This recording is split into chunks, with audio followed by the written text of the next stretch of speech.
Yeah, the document is not long, and we also have an executive summary, if you don't have a lot of time, that summarizes the main recommendations. So it will be great if we get some feedback as we include this in the final transit master plan. Okay. Transit Advisory Committee meeting as of September 26th. It's called to order at 6 p.m. Next item on the agenda is introduction of staff, committee members. You can go around the table. I'm Dan Stearns. I'm not a member of the committee, but I'm supposed to watch. Paul Waterman, chair. Deanna Balcart, member. Nancy Muller, member. Todd Wood, Transit Director. Heidi Miller, Transit Operations Manager.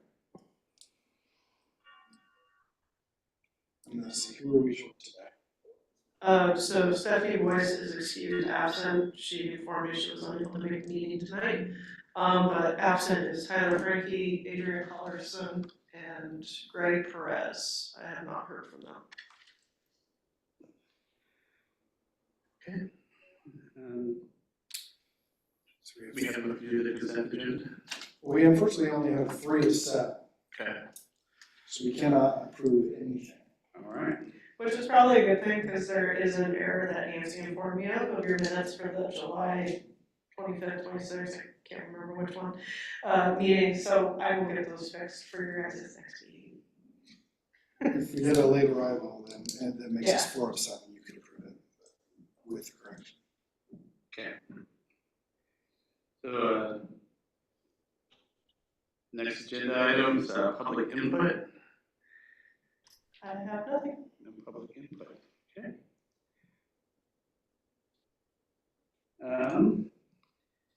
We have old business. No old business on the agenda. Okay. Next item is new business, the transit master plan presentation. Mr. Witt. Yeah, that's why this agenda is so light, is because the day is dedicated to Jared Walker and Associates. Alvaro is here to present the transit master plan. This is the most important document we have in transit. This is the document that we will take to the state when we want funding and say, these projects are a part of our master plan. If we want to expand our service, it has to be in the master plan. So it's very critical. The state requires us to update it every 5 to 7 years. Thankfully, they usually provide funding for that. You can usually get a grant, so we were able to get a grant to pay for 80% of this. But this is the opportunity for input into how the system will grow. And Oliver will talk a lot about how they got this information and the public outreach and members of the public that inputted to it. But you as the advisory committee also have the ability to listen to what he says, and if there's something you feel is missing or you would like added or you don't think is appropriate, this is the time to give him that feedback as he's presenting what their findings and ask questions so they can kind of work through that and figure out what that is. The end of this process is we present this to the council next Wednesday as an unfinished product, and the council does the same thing and gives input. And then once all that input is taken in and their team has a chance to put it all together, it goes into the final plan, which then gets adopted by the city, hopefully, unless the council. Otherwise, gets adopted by the city, and that becomes our guiding document for the next 5 to 10 years until the next one comes. So it's a very important document. So I have a question before we go. Yeah. Particularly. When we have this plan, without looking at it right now, so whatever the plan is, how does that affect the city, say on a daily, weekly, or monthly or yearly basis? Like how often do you dust it off and look at it? So in other words, if the plan says do X and you want to do Y later, is that prohibited from doing that? Usually it prohibits that to some degree. It prohibits it in a funding sense. The city can do whatever it wants. You as the city council, you could say, you know what, we can't stand the 99X, we want it gone. Or you could say, we would like you to run a bus to Silverton, there should be a bus to Silverton. None of that's in the plan, right? But you can do that. It's just that I can't then turn around, go to the state and say, hey, I'd really like to get some funding to fund a bus from Canby to Silverton. The state will say, well, show us where that's in your guiding document, your master plan. And I'd say, well, it's not, this is just some, and they'd say, well, we're not gonna give you anything. Council should stop, you know. Yeah, we're not gonna give you any money for that. Bus to Mount Angel. Yeah. So it's just like the other plans the city does. The idea is to guide our future, but it's not locked in stone. Like, is it specific enough to say that, say we wanna move the loop from down Maple to down Ivy, that's not No. It's never gonna be that. I mean, it can be. It can, like, for instance, part of this plan is going to say things like, you should extend your 99X down to downtown Woodburn and meet the downtown Woodburn Transit Center. So they'll make recommendations like that. Okay. We never have to do that. Okay. I would like to do that. I think it's good, I'm just trying to figure. But they're not- out, as the plan itself, how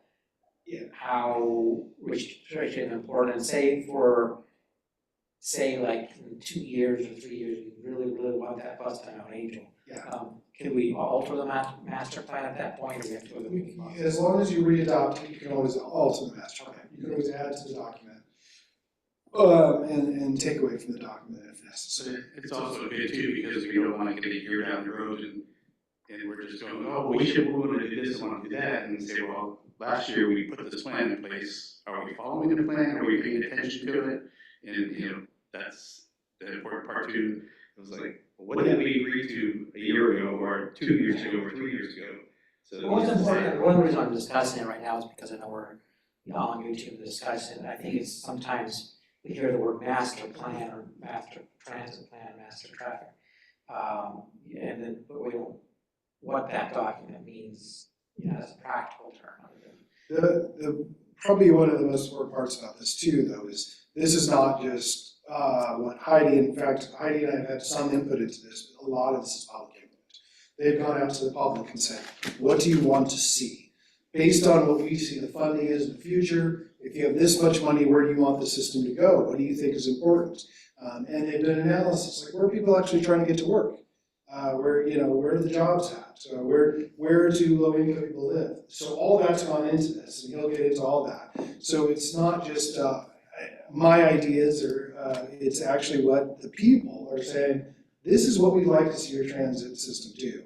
This is what we think is important to us. And their analysis saying, this is where we think you're gonna get the most bang for buck, and this makes the most sense, and that kind of stuff. So but again, your input is very important to this process. They would like your input, it's very important.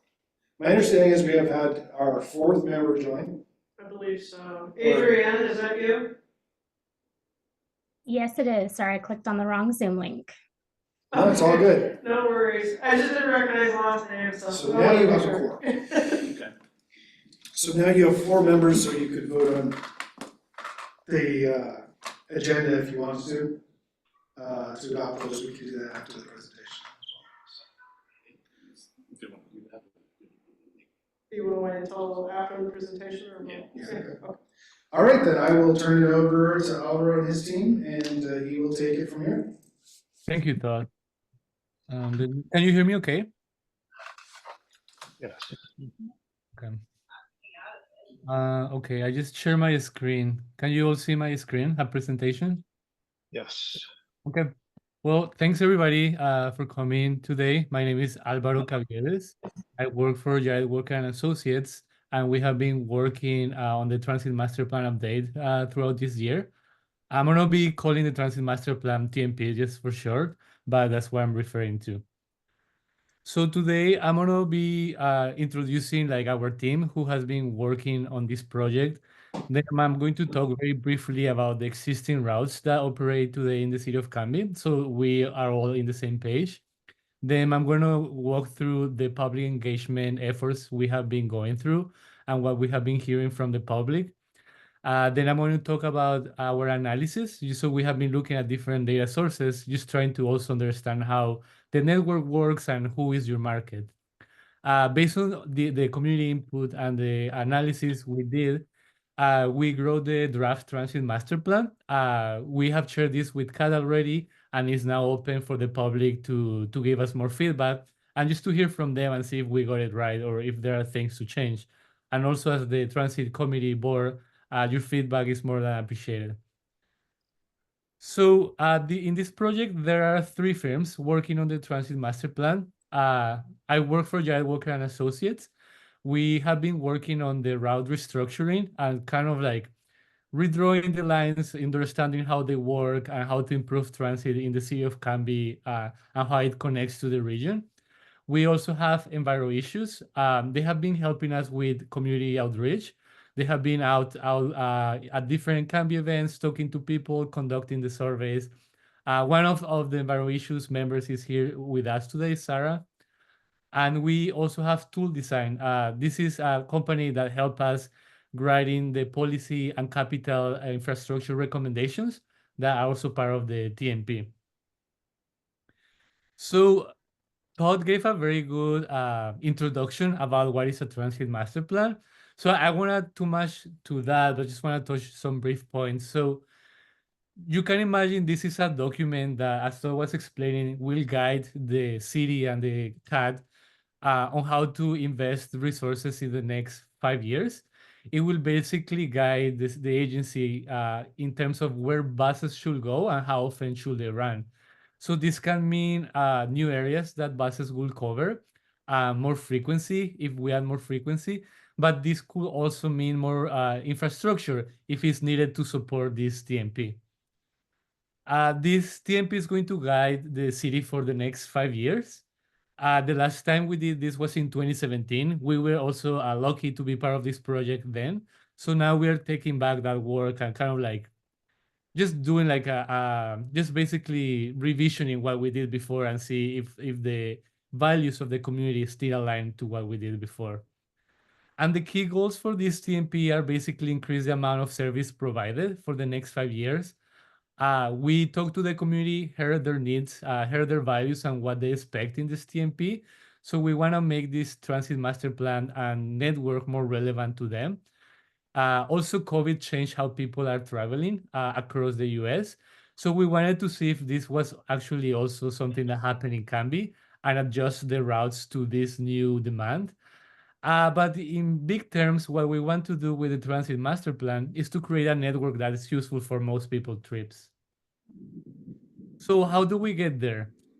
So first we started with an existing conditions report where we were like understanding how the network works, how much does it cost, and how much money could we get in the future to do these new ideas that we have in mind. This is going to be a 5-year vision of based on the priorities that your community has. We are thinking about what ideas to propose that are aligning with these big values. But we went a little bit beyond the 5 years. With the resources for 5 years, we realized it was not enough, or also it was not a good roadmap for the city of Canby. So we planned these proposed routes just to think a little bit beyond in a 10-year window. So Canby can know which are the priorities they can do in the next 5 years and then what they can do in the next 5 years. So what have we done so far? As I mentioned, we did an existing conditions report, just basically analyzing data from your agency, transit agency, data from census, and we wrote this report that we presented to the city council in the month of May. We have also conducted 2 public community engagement phases, just asking people what are they expecting in this transit master plan, and if what we're doing throughout this process is correct. Currently, we just grow the draft TMP. This is now open to the public. So we are conducting a final survey where people can tell us if we got it right or if they have comments. And we also have city council meeting next week where we'll present this TMP. And today's open house, that is also another way for you to give us your input. We're also we're recording this meeting. So we are planning to post this on the City of Canby website so the people who cannot attend today can see this later and give us feedback. So let me walk very briefly through the existing routes so we're on the same page. So this is a map of the Canby routes that operate today in the city of Canby. The colors in this map represent frequency, so how often a bus comes. The dark blue represent a route that comes every 30 minutes, and the light blue a route that comes once an hour. I'm going to be using these colors throughout the whole presentation, so just keep them in mind. So Canby has two routes. Has the Canby loop. It's a loop that goes in one direction, and it goes around every 30 minutes in the middle of the day. And it has the Route 99X. This is the regional route that connects the city of Canby to Woodburn and to Oregon City.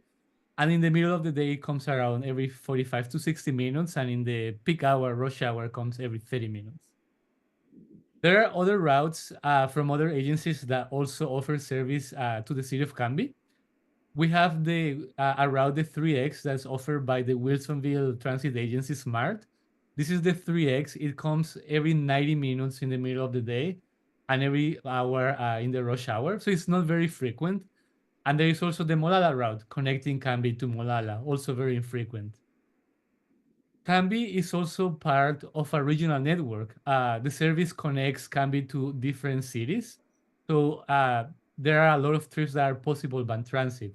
So you can go all the way from Canby to Oregon City, and you can connect there with TriMet. You can also go to Woodburn and connect with the Salem routes, Cheerios 10X, or connect with the Woodburn local routes.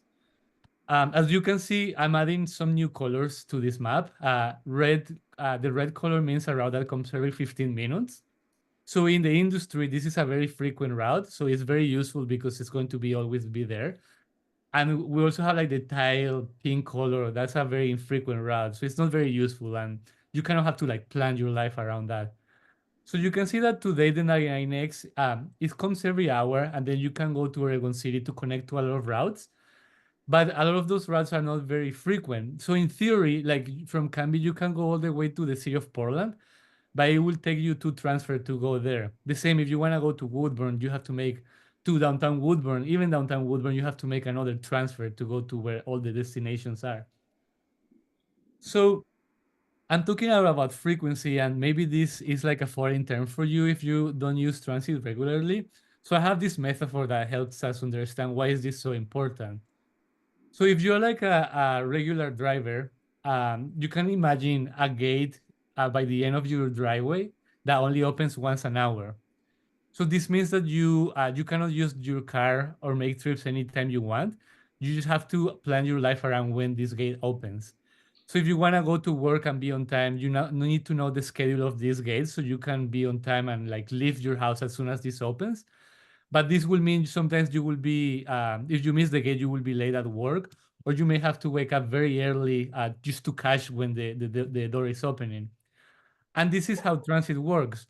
When you have a very infrequent route that doesn't come very often, you just have to plan your life around it. You cannot be spontaneous. You cannot just go to a stop and you know that a bus will come. You just have to like know the schedule of that bus. On the other hand, if you have a frequent route that comes every 15 minutes, even 30 minutes, you can be more spontaneous and like have a very useful service. So high frequency, in other words, means that there is always a bus coming soon. This means three things. This means you don't have to wait a long time for the bus. It means that you can make easier connections. So if you go to Canby, from Canby to Oregon City, and you have a frequent route just waiting for you, you can jump from one bus to another one without waiting a long time. And also high frequency means that you won't be impacted by disruptions. So if you have a frequent route and the bus that you're waiting for like breaks, you know that there is another bus coming very soon and it won't disrupt your day, and then you won't have to like take a taxi or ask somebody to take you to your destination. So that's why frequency is very important, and that's why we wanted to have this concept and this idea in this TMP, and also like talking with the community about why is this so important and if they agree with this. So what we have heard from the public so far, we have done different activities. We did a stakeholder workshop at the beginning of this year. We invited different stakeholders from the community. We to like the police department, we had a big room. We had a game. where people were able to become a transit planner for a day and basically think through the trade-offs of putting a route here and not there. I also gave a very brief presentation about what we have been finding in our existing conditions. We have also done 4 stakeholder interviews. We have reached out and had conversations with the Canby Adult Center, Hope Village, and the school district. We have also had several tabling events. We have joined forces with Bridging Cultures at 2 events just to reach out to their communities and talk to them, hear their opinions, what they think about transit. We also went out to the big night out and also I think the first Thursday event where we also were like asking people about what are they looking forward in this TMP and just give us their feedback. Finally, we had 3 community surveys throughout this year. We're now going through the 3rd one, just asking people if we got the TMP correct or not. So I'm going to talk briefly about the first 2 surveys and what we heard from the public. In the first survey, it was a very general survey where we were asking people what are they expecting in this process and how can CAD make transit more useful. So we got 87 responses. 31% of them were people of color, 56% were people with low income, and 60% of them were riders, current riders. One of the things we asked them is like if CAD had additional resources, where should they spend them on? The top priorities we heard was adding service on Sundays, covering new places, longer hours of service at night, and more regional service. Then we asked them where should they go? What are the most important regional connections CAD should be doing? The top cities were Oregon City, Portland, Wilsonville, Clackamas, Woodburn. So one of the things that we heard was adding extra service on Sunday. And this part was a little bit tricky because it's going to be very expensive to add service on Sunday. So when we went out on the survey number 2, we wanted to ask more specific questions, also related to Sunday, but explaining people what would it mean to have Sunday service. Today, the city of Canby CAD doesn't offer service on Sunday. So this means that if they were going to add a route on Sunday, it just doesn't mean they will need a driver. They will also need and people in the operation center, management, somebody on call, like expecting calls if somebody has questions about the service. They will also need to add a paratransit service on Sunday. That's very expensive and it's not run today. So the cost for service on Sunday is very, very high. And compared to other things that you can do on the weekday, we wanted to ask people if that's still a priority or if we should do weekday stuff first and then leave Sunday for when we get more resources. So that was the main gist of like the survey number 2. We got around 100 responses, half of them almost people of color, 53% low income, and again, 60% of them were CAD riders. So we asked them about, with very specific examples and maps, what should we do first in this TMP? A lot of people wanted to extend the 99X to Milwaukee and downtown Woodburn. They wanted more service in the Canby Loop. They wanted more evening service, and they wanted extra service going to Wilsonville. As you can see, fewer people wanted service on Sunday after learning what that would mean. We also asked them in general, what do they think about these ideas and if we were like heading in the right direction? And the vast majority of people agreed that this was heading in the right direction and that we should be working on this. In the tabling events, the stakeholder workshop and interviews, we heard a lot of things, very specific things to their specific communities, but there were some recurring themes that I wanted to bring up. So we heard from a lot of stakeholders and the community in the tabling events that they wanted additional service in the city of Canby. They wanted better weekend and evening service. They wanted more regional service, and they wanted additional service on Sundays. So in our analysis, just going through data, so we ask CAD for data, like just to understand where people are boarding, the routes, and where are they going to. We also look at census data to understand what the market is. And we also got this cell phone data that give us an idea of where people are actually going to today from Camby and how are these trips, just to have a sense of like where should we be putting the new resources in transit. So this map, again, is a map that shows the routes that operate in the city of Camby, but now it's showing some circles. The circles represent boardings or how many people are getting in that stop. The bigger the circle, it means that more people are getting in the bus in that location. So currently, the main stops in the city of Camby are, not surprising, downtown Camby, Fred Meyer, Safeway, High School, the Adult Center, all of these destinations that the Camby Loop serves efficiently today. We also look at where people are traveling to from Camby. So this chart shows the percentage of trips starting from Camby and where are they going from. If we look at the top destinations, we find that Wilsonville, City of Portland, Oregon City, Tualatin, Woodburn are the main destinations today. We can ask a similar question, but the other way. So where are people traveling to Camby coming from? And very similar, Oregon City, City of Portland, Wilsonville, Tualatin, Woodburn. And this is extremely enlightening because this also aligns with what we heard from the public.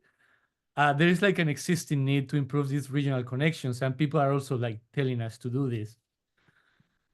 Today, so these charts kind of show the same thing. It shows number of trips that go from Camby to several cities, but time of day. You can see that the Nayanex today, it goes to Oregon City and it goes to Woodburn. You can see that a lot of people are going to Oregon City, not so many people are going to Woodburn. So throughout this process, we were like thinking about, well, how can we improve connections to places that people are actually going, like Portland, Tualatin, Wilsonville. And this doesn't mean that CAT has to offer a route to all these locations because it's going to be extremely expensive. Like you can imagine a route from Camby to Portland, but that's going to break the bank for CAT. But if we think more about how can we improve connections to other agencies where like they can facilitate the trips and make them faster, that can become more affordable for CAT to do and also more appealing for people when they're making a trip. So just now that you know what we heard from the public and what we found, I'm going to show you what are we proposing in this TMP. As Todd was mentioning, one of the key things just to make this reality is state funding. So all these routes will make sense if there's more resources. So part of the TMP was identifying different sources and grants that Camby can apply to and get some extra money to make this into a reality. And another key thing is collaboration with SMART at Woodburn. We want to improve the connections to Wilsonville and to Woodburn, but it's key that CAT collaborates with these two agencies. These conversations have started already, and I think they're going great. SMART and Woodburn are very excited about these improvements that will also improve the trips for their people in their cities. So this is a map that shows the proposed routes. Again, the colors represent frequency. Dark blue is a route coming every 30 minutes. Light blue is a route coming once an hour. This is the TMP. This is the existing transit network. So I'm going to go back and forward. So just very quick, you can glance that the frequency is improving. You can see that like the route going to Wilsonville is now coming every 30 minutes throughout the whole day. You can see that the route going from Camby to Oregon City is also improving from 60 minutes in the middle of the day to coming every 30 minutes. And then you can see that the route going from Camby to Woodburn is still same frequency, but now we're extending that route all the way to downtown Woodburn. So let me now dive into the specifics. So let's start with the Camby loop. Today, as I mentioned before, this is a loop that comes every 30 minutes in one direction. And I say every 30 minutes in the middle of the day, but it's around 33 minutes. Sometimes it's more than that. It just depends when you go to the stop. So we're proposing to improve the frequency to make it more consistent. So it's always 30 minutes. And the other big thing is that we are making it in two directions. So when you go from point A to B, you know that you can go from B to A in the same path. Today, because it's one-way loop, the way you go from A to B is different from B to A. You have to like traverse the whole series or the whole loop if you want to go back to where you started your trip. So this is a big improvement. We, in the survey number 2, we asked the community if they would rather have a two-way loop or a loop that comes every 15 minutes that will cost the same. And the majority of people wanted to have a two-way loop because they found that more useful. Second big improvement is the 3X, so a service from Canby to Wilsonville.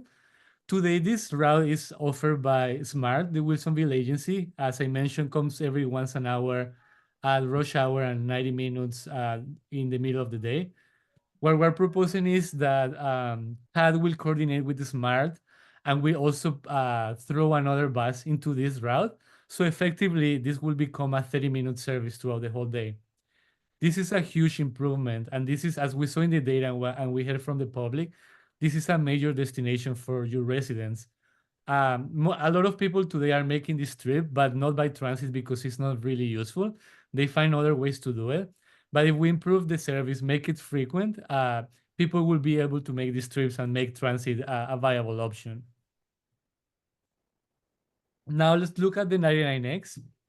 Today, the 99X stop at Weimar.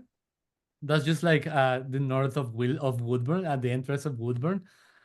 There people can transfer to Woodburn local lines if they want to go to downtown, or the Chariots 10X if they want to go to Salem. We talked to Woodburn, we looked at the numbers, and we thought it was a great idea if we extended this route all the way to the city of Woodburn downtown. So most of the destinations and the stuff people want to go to are in downtown Woodburn. So by extending this route, we are avoiding or preventing people from an extra transfer and just taking them directly to the places they want to go.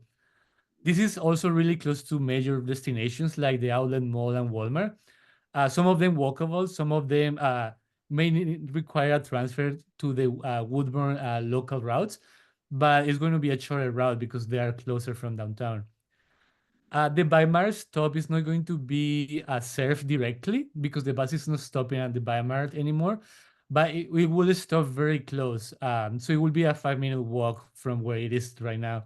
So people will still have access to that and will still have access to the medical center that's located by Weimar. Finally, the next big improvement is the route from Canby to Oregon City. Today, this goes Canby, Oregon City every 30 minutes. We propose to keep this because it's one of the most strong segments of the 99X in the service, but we want to extend this all the way to Milwaukee. And this is one of the key things that CAD can do to improve regional trips for Canby residents. So as I was mentioned before, today, if you want to go to the city of Portland, you can go from Canby to Oregon City. You can take a TriMet bus route, but it will take a very long time. So some people prefer to take a bus from Oregon City to Milwaukee and then transfer to the Orange Max line that will take them to the east side of Portland and downtown Portland in a faster way. This requires 2 transfers, one in Oregon City and one in Milwaukee. So this is a deterrent for people to use transit, and it's not very useful. What we're proposing is just extending the route all the way to Milwaukee. So instead of having 2 transfers, you just have one. So people that want to go to Portland or even Milwaukee just can do it in one ride and then transfer in Milwaukee to the Orange Line and go all the way to Portland. This will significantly improve the travel times for people starting their trip in Canby. So now let's look at how the service will look at different times of day. In the left side, we have a map showing a service in the rush hour, 7 a.m. In the right side, we have a chart showing the percentage of people close to a stop for different demographic groups. So we have that 80% of residents today are near a 30-minute route. Low income is 85% and people of color 87%. So at rush hour, the only improvement will be the 3X. And this will increase by 4% the people close to service, 30-minute service. So if I go back and forward, you can see that the people that are not close to service today will have more in the rush hour. This is more significant in the middle of the day where a lot of trips happen. Today, you have the 3 routes, 3X, 99X, and the Canby Loop. but 2 of them are not very frequent. So in the transit master plan, we want to improve the 3X and 99X to Milwaukee every 30 minutes. So more people will have access to a very useful service every 30 minutes.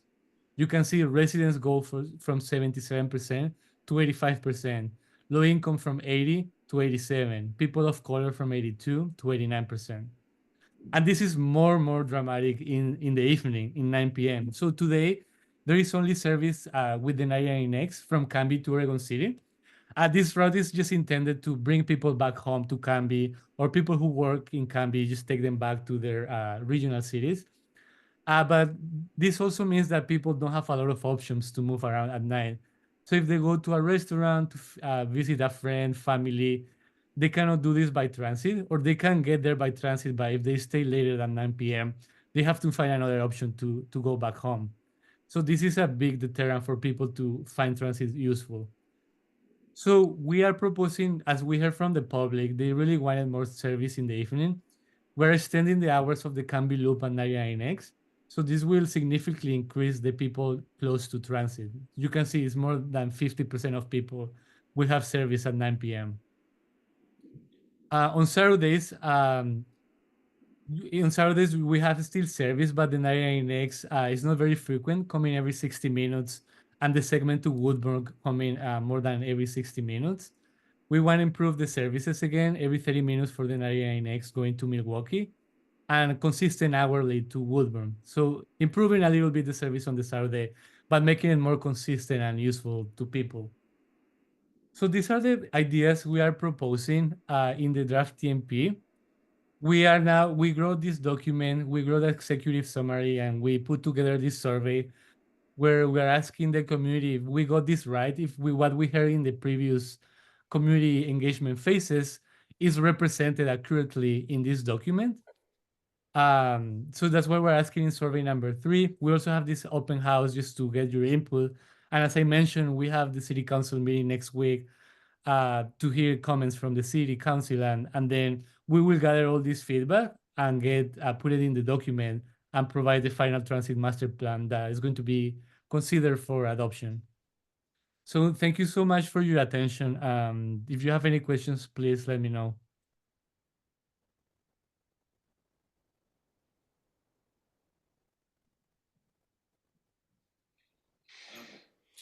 I'm assuming the public documentation is available on the CAT website. You will be, yeah. Okay. Along with this.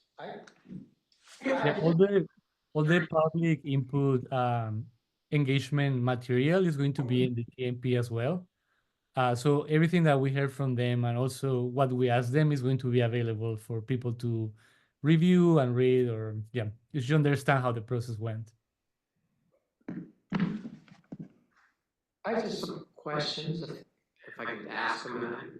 Your microphone. I think it's on. Yeah. It's just me. So, and I'm just kind of curious about the, and obviously I can read through it and get some more stuff, and so maybe my questions are dumb. But when it says low income, how much income is low? We're talking about percentage of federal poverty level, we're talking about below poverty level, mid. Yeah, that's a great question. So when we ran the first analysis, we were looking at 158% of the federal poverty income, which gives us like an extra buffer. So when it says low income, it's 150% of federal poverty level or lower. Right, because we have found in other projects that the federal poverty level is very low. It doesn't really capture some people that are facing poverty. So we like to use 150% or 200 sometimes, just to capture more people that are in need. The slide said 50K and below, right? So, yeah. So in our analysis of the market, we use the federal poverty level. In the survey, we actually ask people how much they make. So we ask them we have different brackets, and they will let us know where does their household income fall. And for low income, for the slide I show is 50K. Okay, and people of color, that's just self-defined, are you a person of color or not? we ask more detail about the different groups, like Hispanic, Asian, Black. For your community, the vast majority of people of color is Hispanic, but in the slide that I showed you, I wanted to include the whole group, just to have an understanding of how many people responded. Okay. Is there any, does the master plan include, I'm just asking questions that come to mind. I figured now's the time, right? And so maybe it's a dumb question. Does the master plan include, things about fairs, or is that part of the master plan, or is the master plan just where, when, and how The often? fairs are usually a part of the master fee schedule. Okay, And that's decided usually around budget time. But they don't generally talk about fairs. It's not, they will sometimes, like, but for us, our fair's been $1 forever, so they don't, there's no recommendations to adjust it. If they feel like there should be a recommendation, they'll make that, but for the most part, that is really up to the city council to determine. and so, so the goal, I mean, I see the breakdown of the demographics, the people of color, the low income, is the reason why those are included is we're trying to increase people of color, or trying to increase or decrease, or what's. We're trying to make sure that we get a good representative sample of our city. Okay. So we have a fairly large Hispanic population, and we have a fairly large low-income population. Yes. So it was important to us that we got, and to be honest, those are a largest majority were writers. Yeah. One important thing to add there also is that these are vulnerable communities protected by Constitution. So there is this law, Title VI, that protect these communities from disadvantages or burdens in transit master plans or any transportation plan. So part of this process, or any transportation process, you want to make sure that the benefits and burdens are equally distributed among different groups, that you don't have people of color getting more burdens than other residents, or like low-income people getting more burdens from these changes than the rest of the population. So it was very important for us also to run this analysis and to understand if the benefits were shared among everybody equitable. Okay. No, thanks for that. I just have like some thoughts about that, or but that maybe I might mention those in council, or then right now it's more of a kind of what's the direction, what's the end goal for this? Because it seems like, I mean, there's several different routes. Yes, I think you could go as end goal. One is to, like I say, that you focus on is getting more of the disadvantaged population access to transportation. The other route to go is to get more people that are affluent involved in public transportation. But I think there's different advantages and disadvantages. One of the advantages of getting more affluent people interested in public transportation is it makes it more sustainable, because public transportation isn't a thing of last resort, but it could be something of first resort, which changes the demographic a lot as far as sustainability. I get comments from a lot of people, and I deal with a lot of people even today at work that are low income, Hispanic, whatever, people of color, speaking in Spanish to them actually, where they make comments like, yeah, I had to take public transportation to get here, but someday I won't have to. And so the goal is always to create something that people are trying to get out of, and maybe that might not be the best overall vision of something, is to have something that people use because they have to, but can't wait to get out of. If it's something that, oh wait, even though I'm affluent, I still take the transportation because it's cool. But they do.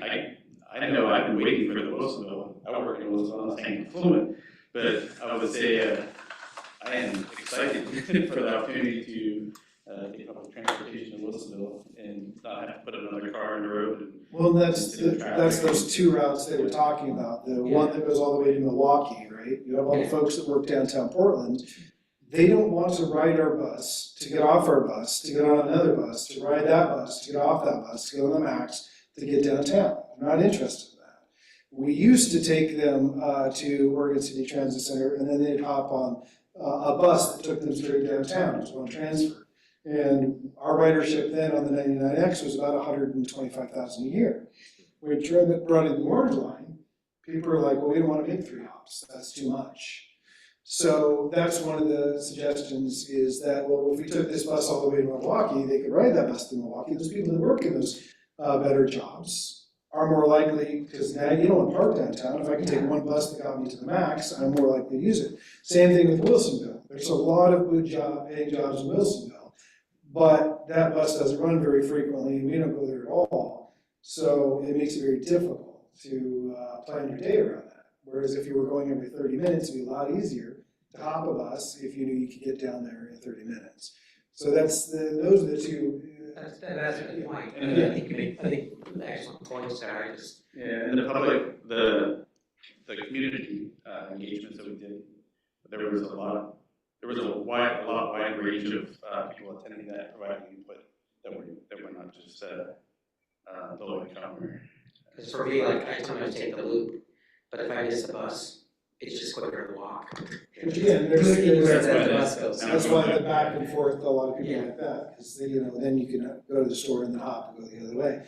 All that being said, it is not uncommon for a community as small as ours, as sparse as ours, even though we're kind of crammed together, to have a larger group of needs-based ridership. Even TriMet said today that 60% of their ridership are people that don't have any other options. So for only, but when you have a city like this where there's a lot of parking everywhere, most people own cars, you tend to have a much larger percentage of your ridership be the needs-based people. And of course, sure, I understand you want to get to the point where you don't have to ride the bus. And we'd like to build a system that you get to the point where you don't have to ride the bus, but you still like to ride the bus. That would be the ideal scenario. Well, I appreciate the conversation. I'm not trying to. Yeah, no, it's say good. one These are opinion good or things to another. ask for. That's why we're having. To get my thoughts out, not just be able to change my mind and get the thoughts out. But that's one of the things that sort of I look at as a big picture. One of my things at work that I do taxes and help give financial advice to people of all from 4 figures to 7-figure incomes, but we were given advice and help people out. And one of our goals is at work is to take low income people, make them not low income people anymore. And so I think as a city, as all of this transit system, I think the goal of anything that's a safety net item, which I think the transit is, and I think it is needed.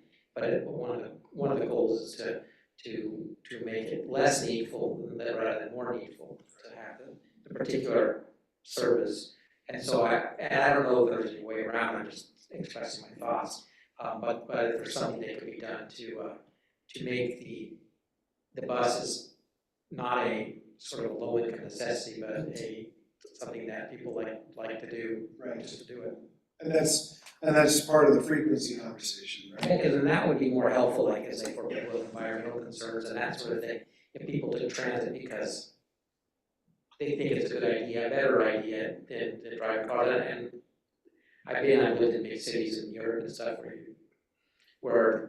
you don't ever want to drive. You'd rather take the transit because driving is just so messy. Trying going to Italy and watching 2-lane road become a 4-lane road, and then 2-lane road, and then a 4-lane road.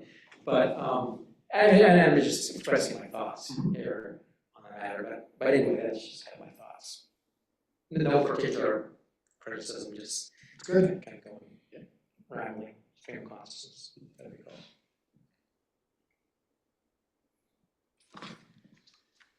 be cool. It's all you all. All right, so I think we've finished that agenda item.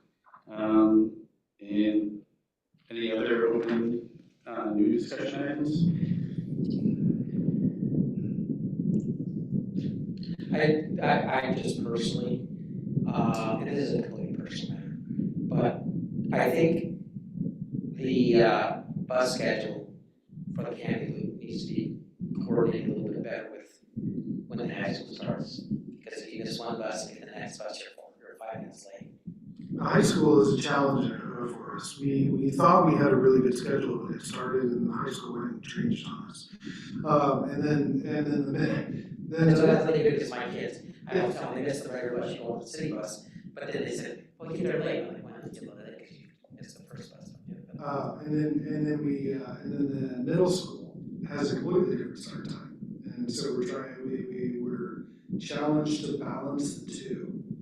So it is a challenge for us. Heidi looks at it periodically, but when the high school changed their last time, it just really threw our whole.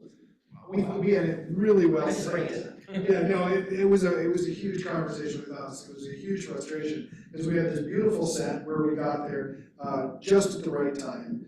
And then there was one earlier where they could get on the earlier bus, have extra time and then when the high school changed, it just shifted everything. And it became a lot harder for us to manage and figure it out. The distraction also didn't help because the loop has been running later than Yeah, it usually does. But yeah, so we do, whenever we modify that schedule, the high school and the middle school are the two schedules we try to work with. It's just about everything else is pretty open. So, but it's a bit of a challenge to balance those. And then it's completely different Wednesday, so.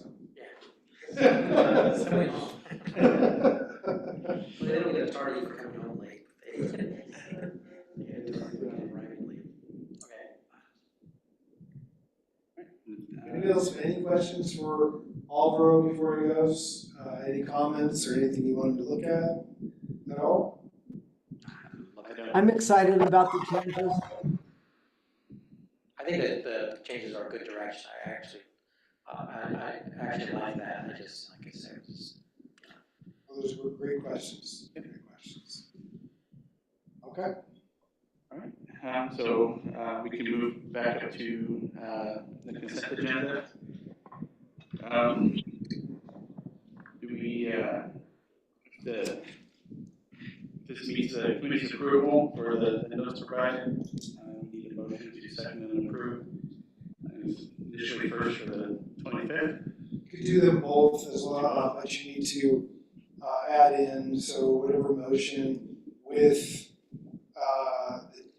the corrections, whatever those corrections were. Well, it's gonna be a bit, because that was the meeting, we couldn't have a quorum. So I think there was some misunderstanding, I thought the minutes were done, but they weren't. So I would recommend, if you don't mind recommending, skip the July minutes until I can give you the complete one, because we might be here all night talking about when we thought the time started and everything, so. All right, so then just. I would recommend just approval. Second to approve for the Yeah. August 6th. Yes. Okay. So, yeah, one of the three, either yourself or Nancy or Adrian, to make a motion to approve the minutes of August 6th. I make a motion to approve the minutes written on for the August 6th, 2024 meeting. Second. I second that. All right, we have a motion to approve minutes for August 6th, 2024. And so at this time, say we can adjourn. Do you have a consensus vote by chance? Or, Oh, for the minutes. oh, Yeah. yes, wait, So what you need is you need everybody to either vote yea or nay. all right, so we have the motion and the second, for the consent agenda for August 6th. Approval, vote yea or nay. Yea. Aye. The motion is, passes 3 to 4 to 0. You get all this good experience. Yeah.